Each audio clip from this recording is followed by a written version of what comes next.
በስመ አብ ወወልድ ወመንፈስ ቅዱስ አሐዱ አምላክ አሜን። የአስተርእዮ አንድ ቲዩብ ቤተሰቦች እንደምን አላችሁ? እንደምን ቆያችሁ? በያላችሁበት ሰላም እግዚአብሔር ይብዛላችሁ። ባለብዙ ምሕረት የሆነው ልዑል እግዚአብሔር ስለዚች ዕለትና ሰዓት ክብርና ምስጋና ለእርሱ ይሁን። የእግዚአብሔር ጣት ከሁኔታዎች በላይ ነው። በዚህ ርዕስ ለጥቂት ደቂቃዎች አብረን እንቆያለን። መልእክቱ ለሌሎችም እንዲደርስ ላይክና ሼር በማድረግ እንድትጀምሩ በአክብሮት አሳስባለሁኝ። የእግዚአብሔር ጣት ከሁኔታዎች በላይ ነው።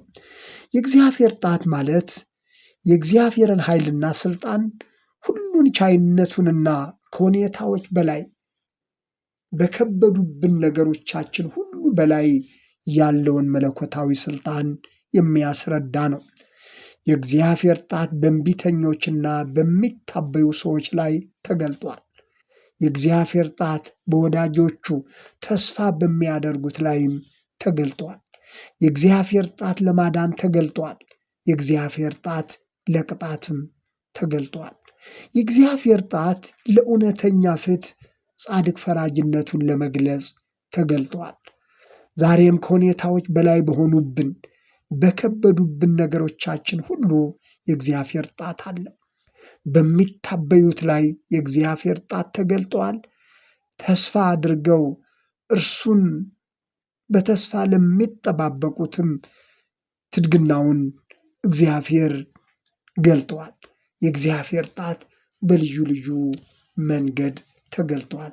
በኦሪት ዘጸአት ምዕራፍ 8 ላይ ተገልጾ እንደምናየው ለ430 ዓመታት ያህል በግብፅ አገር በስደት የኖረውን የእግዚአብሔር ሕዝብ እግዚአብሔር ነፃ ሊያወጣው በፈለገ ጊዜ ሙሴንና ወንድሙ አሮንን ወደ ግብፅ አገር ላካቸው። ለንጉሱ ለፈርዖን የተላከው መልእክት ያገለግለኝ ዘንድ ሕዝቤን ልቀቅ የሚል ነበር። ያገለግለኝ ዘንድ ሕዝቤን ልቀቅ። ይህ ቃል በኦሪት ዘጸአት 7 ጊዜ ተጠቅሶ የምናገኘው ቃል ነው። ያገለግለኝ ዘንድ ሕዝቤን ልቀቅ፣ እንቢ ብትል ግን የሚል ማስጠንቀቂያም አለበት። እንደተባለውም ፈርዖን እግዚአብሔር ማን ነው? እግዚአብሔርን አላውቅም እስራኤልንም አልለቅም ሲል ታበየ። በእግዚአብሔር ፊት መታበይ፣ በእግዚአብሔር ፊት ማመፅ መጨረሻው ምን እንደሚመስል የምናይበት ታሪክ ነው። አትታበዩ፣ በኩራትም አትናገሩ ይላል የእግዚአብሔር ቃል። አትታበዩ፣ በኩራትም አትናገሩ። ፈርዖን ግን ታበየ፣ ከመታበይ በላይም ታበየ።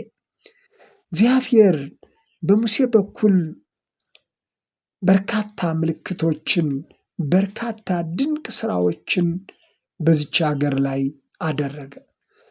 ውሃ ወደ ደም ተቀየረ። ጓጉንችሮች በሀገሪቱ ላይ በገፍ ተለቀቁ።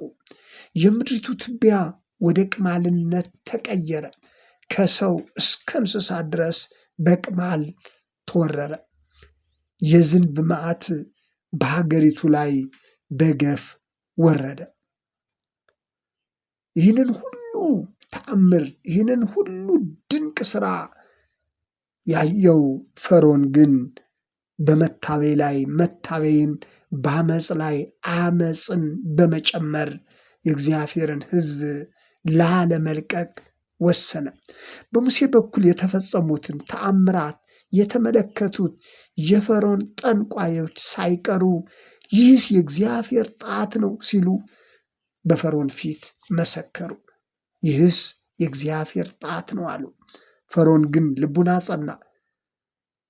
በዚህ የጀመረው የእግዚአብሔር ጣት ፈርዖንና ሰራዊቱን በውሃ አስጥሞ ሕዝቡን ባህርን ለሁለት ከፍሎ እንዳሻገረ የሚታወቅ ነው።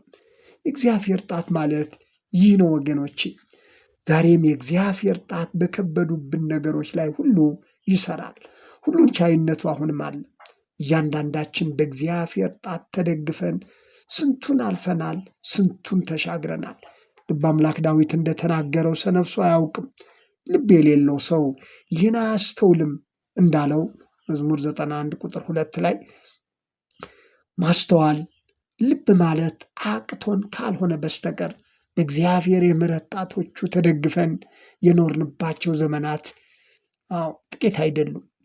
ጌታችን ኢየሱስ ክርስቶስ የሰራቸው ድንቅ ታምራት እና አጋንንትን የማውጣቱ ስራ የእግዚአብሔር ጣት ተብሎ ተገልጸዋል።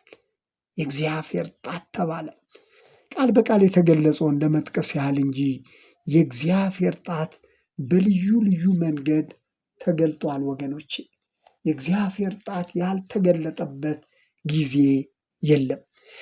ዮሐንስ ወንጌል ምዕራፍ 8 ላይ ጻፎችና ፈሪሳውያን መድኃኒታችን ኢየሱስ ክርስቶስን ለመፈተን ለመክሰስ ፈልገው አንዲትን በዝሙት የተያዘችን ሴት ወደ ኢየሱስ ክርስቶስ አመጧት። መምህር ሆይ ይህቺ ሴት ስታመነዝር ተገኝታለች።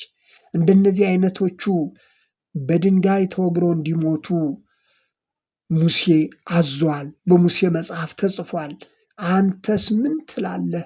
በማለት ሊከሱት ፈልገው ይህችን ሴት ወደ ኢየሱስ ክርስቶስ አመጧት። ጌታችን ኢየሱስ ክርስቶስም ጎንበስ ብሎ በጣቱ በምድር ላይ ይጽፍ ነበር ይላል ወንጌላዊ ዮሐንስ። በጣቱ በምድር ላይ ይጽፍ ነበር። ቀና ብሎ ሲመለከት ይህችን ሴት ከበው እነዛ ሁሉ ከሳሾች ኢየሱስ ክርስቶስ የሚለውን ይጠባበቁ ነበር። ከዚህ በኋላ ከእናንተ መካከል ኃጢአት የሌለበት ይውገራት በማለት መለሰላቸው።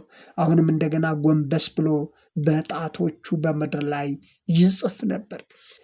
ይህ ጻድቅ ፈራጅነቱን፣ ቅን ፈራጅነቱን፣ ለሰዎች ሁሉ ያለውን እውነተኛ የጽድቅ ፍርድ የሚያመለክት ነው። ከዚህ በኋላ ከእናንተ መካከል ኃጢአት የሌለበት ይውገራት ካለ በኋላ አሁንም ጎንበስ ብሎ በምድር ላይ በጣቶቹ ይጽፍ ነበር። ሰዎቹም ሕሊናቸው ወቀሳቸውና አንድ በአንድ በማለት ከኢየሱስ ክርስቶስ ፊት ሄዱ። እንደገና ቀና ብሎ ሲመለከት ያቺ ስታመነዝር የተገኘችው ሴት ብቻ ቆማለች። አንቺ ሴት ከሳሾች ወዴት አሉ አላት። ጌታ ሆይ ማንም የለም በማለት መለሰችለት። እኔም አልፈርድብሽም፣ ከዛሬ ጀምሮ ደግመሽ ኃጢአት አትስሪ በማለት አሰናበታት ይላል። ስለዚህ እዚህ ላይ የተገለጸው ጣት ደግሞ ጻድቅ ፈራጅነቱን፣ እውነተኛ ፈራጅነቱን አንዱ በሌላው ላይ አግባብነት በሌለው ራሱ ባልተሻለበት ሁኔታ ላይ የሚገልጸውንና የሚያደርገውን ተገቢነት የሌለውን ፍርድ የሚያሳይ ነው። ስለዚህ በምሕረት ጣቶቹ በምድር ላይ ከጻፈ በኋላ በጻድቅ ፈራጅነቱ እኔም አልፈርድብሽም በማለት አሰናበታት ይላል። ወገኖቼ ዛሬም ከአቅማችን በላይ በሆኑብን በከበዱብን ነገሮች ሁሉ የእግዚአብሔር እውነተኛ ጣት የእግዚአብሔር እውነተኛ ትድግና መኖሩን መገንዘብ ያስፈልጋል።